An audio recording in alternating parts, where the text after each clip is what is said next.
Good morning church. आप सबका फिर से एक बार इस रविवार कलीसिया में स्वागत है।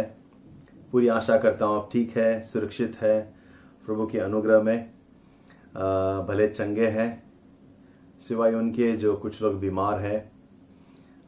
सो आओ हम आज की सभा को हम आगे ले चले और आज का हम वचन देखेंगे। उससे पहले कुछ घोषणा मैं आपको याद दिला दूं। प्रार्थना करते रहना। प्रार्थना हमारा एक हथियार है जिससे हम लड़ते हैं और जिससे हम परमेश्वर से वार्तालाप करते हैं, परमेश्वर से सुनते हैं, परमेश्वर से प्रेरणा पाते हैं इस समय में, इस घड़ी पर। सो आपसे निवेदन है कि आप व्यक्तिगत प्रार्थना करें, परिवार प्रार्थना करें, किसी के साथ फोन पर प्रार्थना करें। आमीन। सो मैं आशा करता हूं जो मैंने कहा था पिछली बार, किसी को फोन करना आपने किया होगा, किसी से बातें की होगी। नहीं, किसी ने नहीं किया है तो जरूर करना। दूसरी घोषणा यह है कि 14 मई जो शुक्रवार है, आने वाला शुक्रवार, हम उपवास प्रार्थना करेंगे।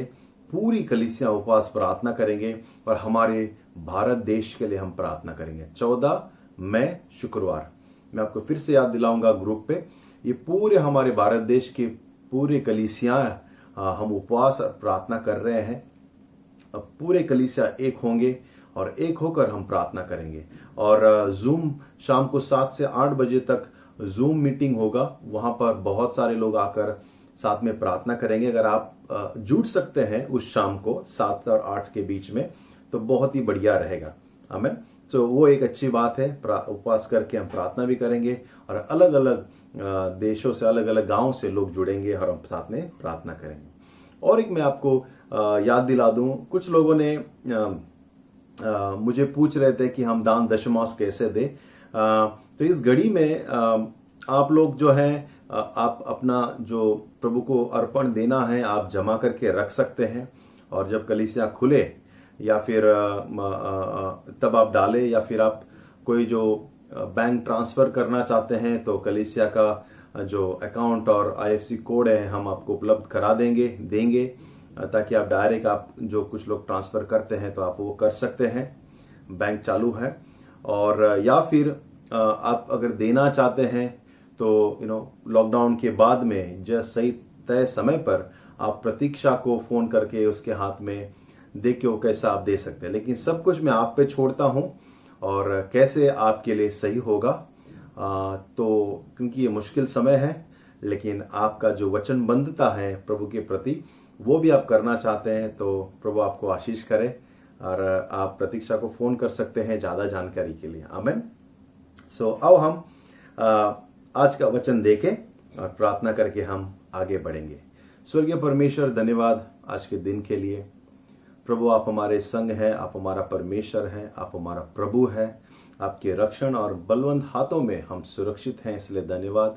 इस समय मैं प्रार्थना करता हूं, पवित्र आत्मा हमारे अगुवाई कर और इस समय हमसे बातें कर, इस वचन से हमें तृप्त कर, बलवंत कर, विश्वास में दृढ़ कर।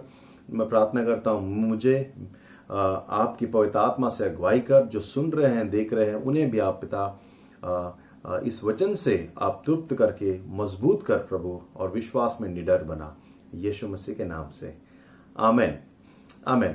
गए संडे मैंने 4 जो कोढ़ी मित्र हैं उनके विषय में मैंने आपको बताया था और किस तरह से उनका जो दुश्मन है, दुश्मन ने पूरे इज़राइल और समरिया जो देश है उनको पूरा तरीके से घेर के उनको लॉकडाउन करके रखा था और उनके खाने के वांदे हो गए थे और बहुत सारी मुश्किल से जा रहे थे।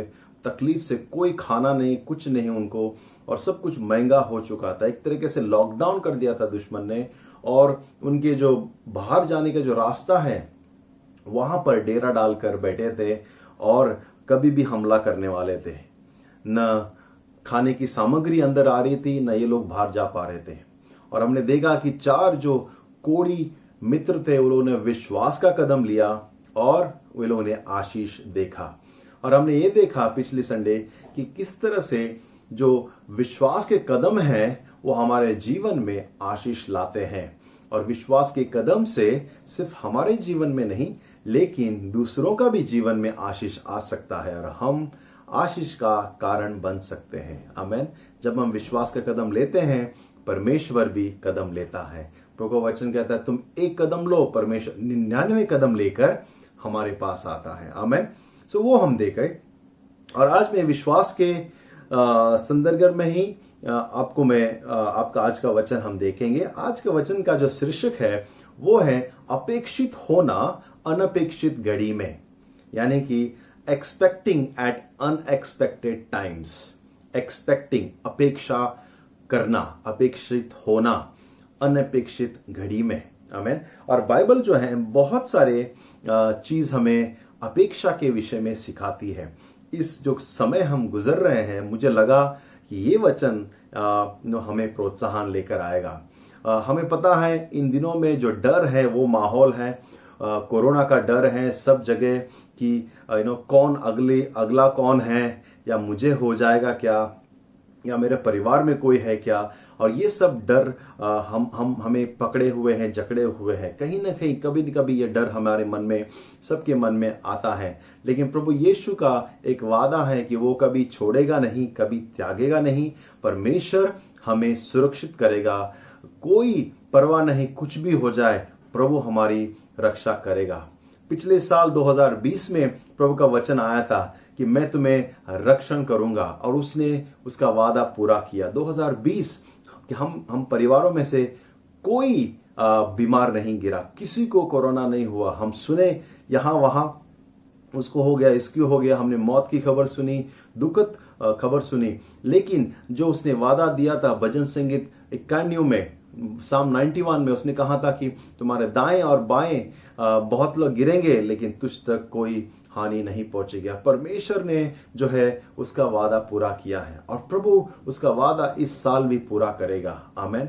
ये साल भी उसका वादा है, वो हमारे संग है, वो हमें रक्षण करेगा, वो हमारे सुरक्षा करेगा।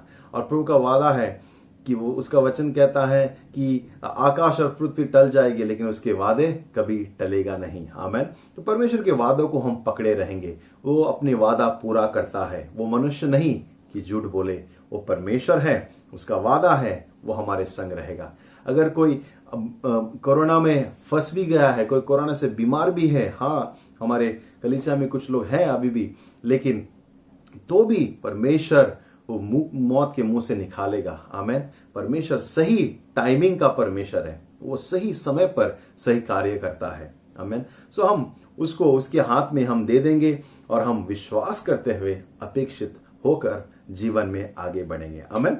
सो आइए आज का हम वचन देखें। आज हम देखेंगे कि किस तरह से अपेक्षित होना अनपेक्षित के घड़ी में, यीशु मसीह में। आज एक हम कहानी देखेंगे। उससे पहले मैं आपको दिखा दूं, एक्सपेक्टिंग, जो अंग्रेजी में कहते हैं एक्सपेक्टिंग, जो अपेक्षित लोग हैं बाकी दूसरे अपेक्षित लोगों को आकर्षित करता है। वे साथ में आ जाते हैं। हाँ तुझे भी अपेक्षा, हाँ मुझे भी अपेक्षा है, और हाँ तुम भी आशा कर, हाँ मैं भी आशा कर रहा हूं, मैं भी रुका हूं।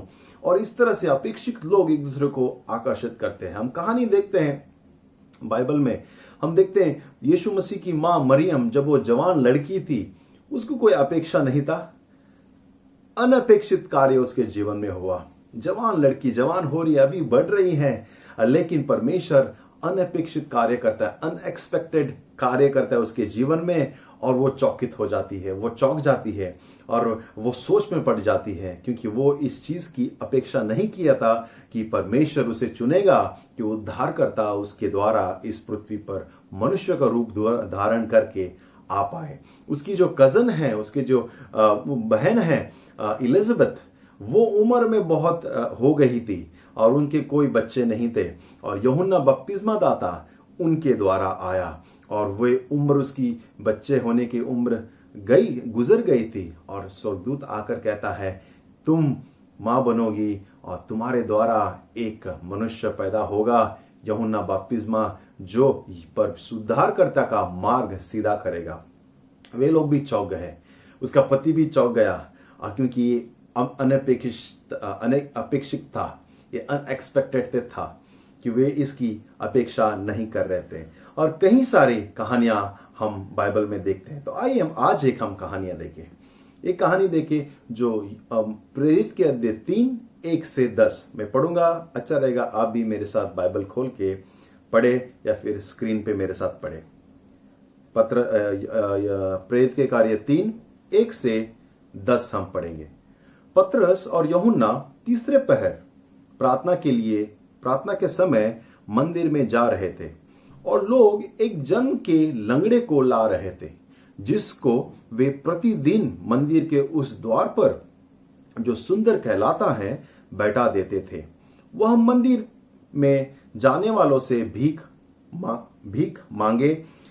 जब उसने पतरस और यूहन्ना को मंदिर में जाते देखा तो उसने उससे भीख मांगी। पतरस ने यूहन्ना के साथ उसकी ओर ध्यान से देखकर कहा, हमारी ओर देख। अतः वह उसने उससे कुछ पाने की आशा रखते हुए उसकी ओर ताकने लगा। जब उसने पतरस और यूहन्ना को मंदिर में जाते देखा तो उसकी ओर देख। अतः वह उससे कुछ पाने की आशा रखते हुए उसकी ओर ताकने लगा। तब पतरस ने कहा, चांदी और सोना तो मेरे पास नहीं, परंतु जो मेरे पास है वह तुझे देता हूं। यीशु मसीह नासरी के नाम से चल फिर। और उसने उसका दाहिना हाथ पकड़ के उसे उठाया और वह तुरंत उसके पांवों और टखनों में बल आ गया और वह उछलकर खड़ा हो गया और चलने फिरने लगा और चलता और कूदता और परमेश्वर की स्तुति करता हुआ उसके साथ मंदिर में गया। सब लोगों ने उसे चलते फिरते और परमेश्वर की स्तुति करते देखकर उसको पहचान लिया कि यह वही है जो मंदिर के सुंदर फाटक पर बैठकर भीख मांगा करता था। और उस घटना से जो उसके साथ हुए थे वे बहुत अचंभित और चकित हो गए। आमेन। प्रेरितों के कार्य 3 में ये बहुत ही अद्भुत कहानी है। कहानी इस तरह से है कि दोपहर का समय है और जो पतरस और यूहन्ना है वो मंदिर जा रहे हैं और मंदिर में प्रार्थना करने के लिए जा रहे हैं। ओके, और उस समय तीसरा पहर है और मंदिर के अनेक फाटक थे। मंदिर में प्रवेश करने का जो ओसारा है उसके प्रवेश करने का अनेक फाटक थे। उस फाटकों में से एक फाटक का नाम सुंदर फाटक है। वो सुंदर फाटक, ब्यूटीफुल गेट, वहां पर वह बहुत सारे जो भीख मांगने वाले गरीब लोग वहां आकर बैठते और लोग उन पर दया करते और लोग उनको कुछ भीख देते। जब वो प्रार्थना करने जाते तो लोग उनको भीख देते। और आज भी हम देखते हैं मंदिर, चर्च के बाहर जो है, गुरुद्वारे के बाहर हम बहुत सारे जो मांगते हैं, गरीब हैं, वो हम देखते हैं और लोग धर्म करने, दया करने के लिए उनको भीख देते हैं। और उस समय भी हालात ऐसा ही कुछ था। उसमें से एक व्यक्ति था, उनका नाम नहीं लिखा है, लेकिन एक व्यक्ति था जो जन्म से उनको कोई भी उसके पैर में हलचल नहीं थी। और मैं आपको उसकी स्थिति थोड़ा सा एक्सप्लेन करना चाहता हूं। ये जो व्यक्ति था उसका पैर थे लेकिन पैर में जान नहीं था, कोई ताकत नहीं, जन्म से कभी भी वो चला नहीं है, वो कभी भी पैर पे खड़ा नहीं हुआ है, जान ही नहीं है, पैर है लेकिन जान नहीं है। और उसको कोई अपेक्षा नहीं है और कोई जीवन से शायद उसने सोचा होगा कि मैं अभी चल ही नहीं सकता तो मैं भीख मांग के जीवन व्यतीत करूंगा। उसने जीवन के साथ जो है वो समझौता कर लिया है, कॉम्प्रोमाइज कर लिया है अपने सिचुएशंस में, ये जो परिस्थिति है जीवन का। और कहीं साल बीत गए हैं, वो बड़ा हो गया है लेकिन पैर में जान नहीं है। हर दिन वो लोगों से अपेक्षा करता था, बैठकर भीख मांगता था और एक अपेक्षा थी कि लोग उसे कुछ दे दे, कुछ पैसे दे दे, कुछ भीख दे दे ताकि उसका जीवन, रोज का जीवन चलता रहे। और वहां जो थे वहां वे आराधना करने लोग आते थे और जैसे जाते थे, मेरे ख्याल से पूरा तैयारी के साथ प्रभु के पास आते, तो अच्छे दिल लेकर प्रभु के पास आते, तो वो लोग भी दिल से कुछ इन लोगों को, गरीबों को दान दिया करते थे। और जो उनका ये जो भीख मांगने वाला है फायदा उठाता था शायद। ऑब्वियसली वे लोग धर्मी के कार्य करना चाहते थे, तो वहां अच्छा मौका था कि लोग उनको भीख दे सकते थे। वो वहां पर बैठा था, सुंदर द्वार के बाहर, गेट के बाहर, मंदिर के बाहर बैठा था, लेकिन कभी मंदिर में नहीं गया, कभी प्रवेश नहीं किया, क्योंकि उसके पैर नहीं है। और हो सकता है कि वे लोगों को देखता होगा हर बार जो आराधना करने, अंदर गीत गाने, भेंट चढ़ाने जाते थे, और वो कभी गया नहीं। प्रिय लोगों, ये मुझे इस तरह से याद दिलाता है कहानी, कहीं कहीं बार बहुत से लोग हैं जो पैसे करने में व्यस्त हैं और परमेश्वर के बहुत नजदीक हैं, लेकिन परमेश्वर से दूर है। परमेश्वर के पास है, बहुत नजदीक है, लेकिन परमेश्वर से मिले नहीं हैं। और ये कहानी हमें दिखाता है कि लोग कभी कभी बिजी हो जाते हैं कमाने में, कुछ और चीज प्राप्त करने में, लेकिन परमेश्वर के इतने वो नजदीक होते हुए भी परमेश्वर से नहीं मिलते। खैर, आगे बढ़ते हैं हम।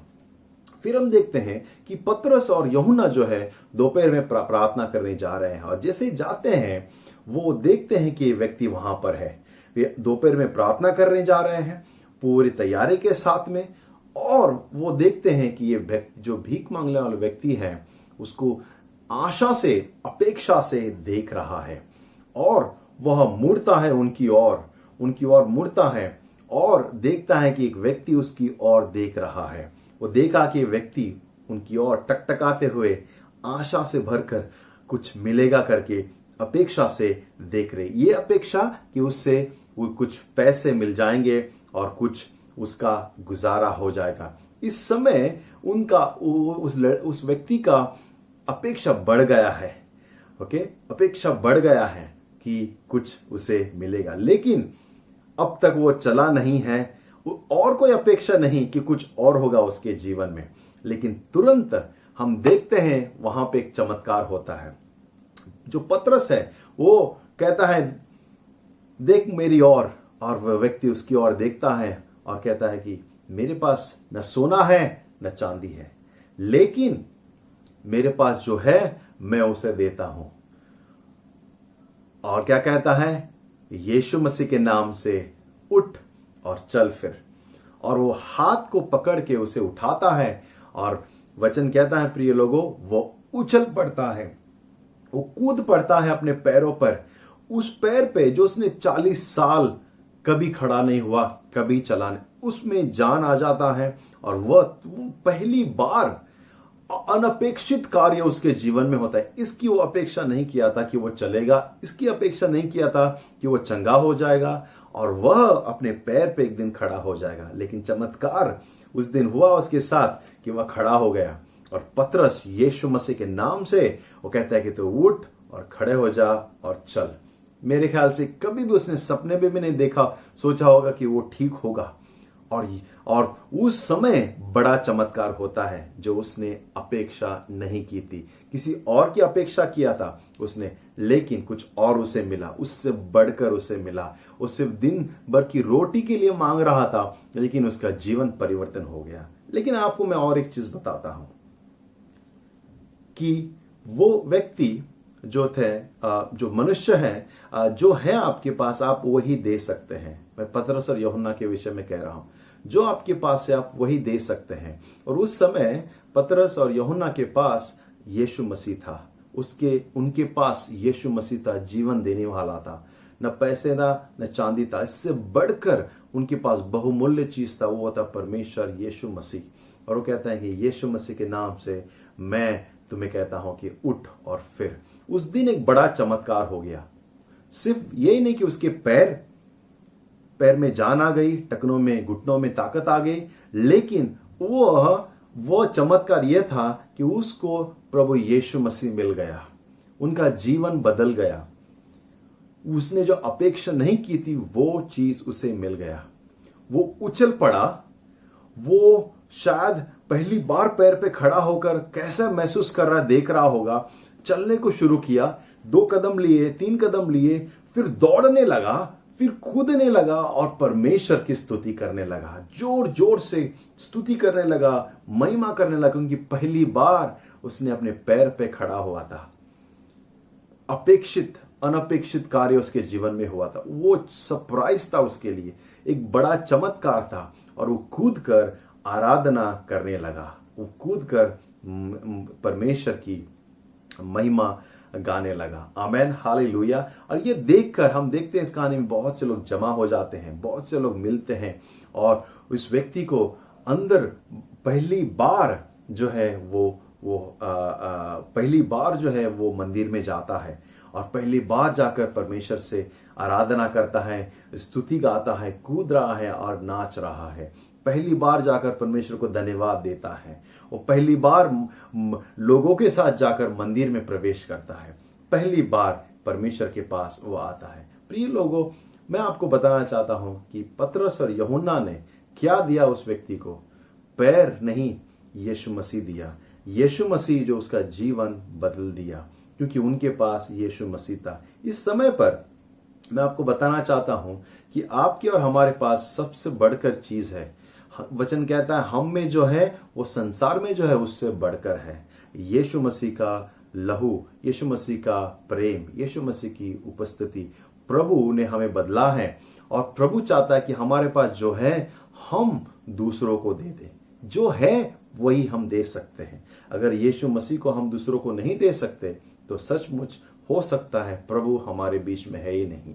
लेकिन ये अच्छी बात है कि उस दिन एक बड़ा चमत्कार हुआ। उस व्यक्ति की वजह से बहुत सारे लोग जमा हो गए और पतरस और यूहन्ना को मौका मिला कि वो खड़े होकर प्रचार कर पाया, सुसमाचार दे पाया और बहुत से लोग अचंभित होकर प्रभु के पास आए। उस दिन बहुत ही अच्छा समय था कि ये चमत्कार सिर्फ पैरों के लिए नहीं था, जीवन बदलने वाला था। प्रिय लोगों, यीशु मसीह द्वार है, वो ब्यूटीफुल गेट है, वो सुंदर द्वार है यीशु मसीह, जिसके द्वारा प्रवेश करके हम स्वर्गीय पिता और अनुग्रह के सिंहासन के पास जा सकते हैं। लेकिन इस द्वार के द्वार अंदर ले जाने वाला कौन है? कोई एक व्यक्ति होना चाहिए। ऐसे लाचार जो नहीं चल सकते, आत्मा में जो लंगड़े हैं, उनको उस द्वार में प्रवेश कराने वाला यूहन्ना और पतरस के जैसा प्रभु हमें खोज रहा है कि हम भी ऐसे जो आत्मा में लंगड़े हैं उनको प्रभु के पास ले आए। ये सबसे बड़ा चमत्कार है। और आपको पता है, इन परिस्थिति में, जिस परिस्थिति में हम रह रहे हैं, प्रभु कुछ भी कर सकता है, किसी को भी इस्तेमाल कर सकता है। मैं आपको प्रोत्साहन करूंगा इस कहानी से कि बहुत सारे परिस्थिति जो है, हम इस परिस्थिति का सामना करने का अपेक्षा नहीं किया था। हमने अपेक्षा नहीं किया था कि इस तरह समय भी आएगा। हमने अपेक्षा नहीं किया था कि हम एक ऐसा बीमारी का सामना भी करेंगे। हमने अपेक्षा नहीं किया था कि हमारा जो इनकम है, हमारा जो सैलरी है वो बंद हो जाएगा। हमने अपेक्षा नहीं किया था कि इतनी महंगाई बढ़ जाएगा। हमने अपेक्षा नहीं किया था कि हमारे बच्चों का स्कूल बंद हो जाएगा और हम लोग उनको जिस मोबाइल से दूर रख रहे थे उसी मोबाइल पे शिक्षा शुरू होगा। हमने अपेक्षा नहीं किया था कि कलीसिया बंद होगा और ऐसी तरीके से हम वचनों को सुनेंगे और हम बिना कलीसिया, बिना मेल मिलाप के हम घर में बंदी गृह में जैसा रहेंगे। हमने इस चीजों का अपेक्षा नहीं किया था कि हम लोगों से मिलना एक बड़ा जुर्म हो जाएगा। हमने अपेक्षा नहीं किया था कि बाहर निकलने से पुलिस डंडा मारेगा एक दिन और ऐसे कर्फ्यू लगेगा कि हम राशनों के लिए, हम हमारे चीजों को खरीदने के लिए लाइन पे लगना पड़ेगा। प्रिय लोगों, ये एक अनपेक्षित समय में हम गुजर रहे हैं, लेकिन अपेक्षा करना परमेश्वर से हम रुके नहीं, क्योंकि परमेश्वर हमारा बड़ा है। हमारी अपेक्षा परमेश्वर से हो, हमारी अपेक्षा परमेश्वर से। इस व्यक्ति की अपेक्षा लोगों से थी लेकिन परमेश्वर से नहीं थी। लेकिन प्रिय लोगों, हम इन अनपेक्षित समय में हम परमेश्वर से अपेक्षा करें। आपकी अपेक्षा कभी कम ना हो, अपेक्षित रहो, प्रभु कुछ भी कर सकता है। एक्सपेक्टेड रहो, अपने हृदय में एक्सपेक्टेशन रखो परमेश्वर के प्रति। कुछ भी कभी भी कर सकता है, वो दिन कभी भी आ सकता है, क्योंकि प्रभु स्वयं अनएक्सपेक्टेड टाइम पे आया था। यीशु मसीह स्वयं अनएक्सपेक्टेड टाइम में आया था। लोग देख रहे थे कि उद्धारकर्ता और मसीहा राजा की तरह आएगा, लेकिन ये एक सेवक की तरह आया। ये अपेक्षा लोगों ने नहीं किया था। आमेन, हालेलुया। मैं आपको प्रोत्साहन करूंगा इस सब बुराई जो आप सुन रहे हैं, जो गलत बैड न्यूज सुन रहे हैं, उसके बीच में भी परमेश्वर से अपेक्षा करना आप कम ना करें। आमेन। लोगों ने यीशु मसीह को उद्धारकर्ता करके स्वीकार नहीं किया उस समय पर, लेकिन वो जानता था कि यही है जो पिता से मिला सकता है, यही है जिसने उद्धार का कारण बना है। यीशु मसीह स्वयं बोला, मैं ही मार्ग हूं, मैं ही सत्य हूं और मैं ही जीवन हूं। आमेन। वचन कहता है कि उसके कोई भी नौकर नहीं थे, फिर भी लोगों ने उसे गुरु करके पुकारा। उसके पास कोई डिग्री नहीं था, फिर भी लोगों ने उसे कहा कि तुम सिखाने वाले गुरु हो, तुम टीचर हो। उसके पास कोई दवा नहीं था, लेकिन लोगों ने उसे चंगाई दाता कहा। उसके पास कोई भी आर्मी नहीं था लेकिन फिर भी वहां के राजा अधिपति उसे डरते थे, और जब वो मरा उसे किंग ऑफ जूस यानी कि यहूदियों का राजा करके लिखा गया। उसने कभी झगड़ा नहीं किया, कभी युद्ध नहीं लड़ा, लेकिन उसने संसार को जीत लिया है। आमेन। उसने कोई भी क्राइम, कोई भी गुनाह नहीं किया था, लेकिन फिर भी वो क्रूस पर हमारे लिए मरा। वो क्रूस पर मरा गया, उसे गाड़ा गया, उसको कब्र में डाला गया, लेकिन आज भी वह जीवित है। वह पुनरुत्थान होकर स्वर्ग में विराजमान है, और वह प्रभु यीशु मसीह हमारा उद्धार करता है। आमेन। वह परमेश्वर है। लोगों ने उसे अपेक्षा नहीं किया था, लेकिन परमेश्वर जो है वो चमत्कार करने वाला परमेश्वर। सबसे प्रोत्साहन करूंगा, विश्वास में रहिए, अपेक्षित रहिए। प्रभु कुछ भी कर सकता है, क्योंकि असंभव को संभव करने वाला प्रभु यीशु है, परमेश्वर है। और आपके जीवन में भी इस परिस्थिति में परमेश्वर चमत्कार करेगा। आमीन। आइए प्रार्थना करके आज के इस सभा को हम समाप्त करें। प्रभु आपको आशीष दे, प्रभु को संभाले, रक्षण से भरे, और आप एक दूसरे के साथ टच में रहना, एक दूसरे के साथ, परिवार के साथ मिलकर प्रार्थना करते रहना। और कोई भी प्रार्थना बिंदु है तो प्लीज आप हमें भेजिए, ताकि पूरी कलीसिया मिलकर हम आपके लिए प्रार्थना करें। God bless you. आइए प्रार्थना करके सभा हम समाप्त करें। स्वर्गीय पिता, धन्यवाद राजा इस समय। पिता धन्यवाद कि आप विश्वास का आदर करते हो। प्रभु हम अपेक्षा करना कभी छोड़े नहीं, हमारी अपेक्षा आपसे है प्रभु।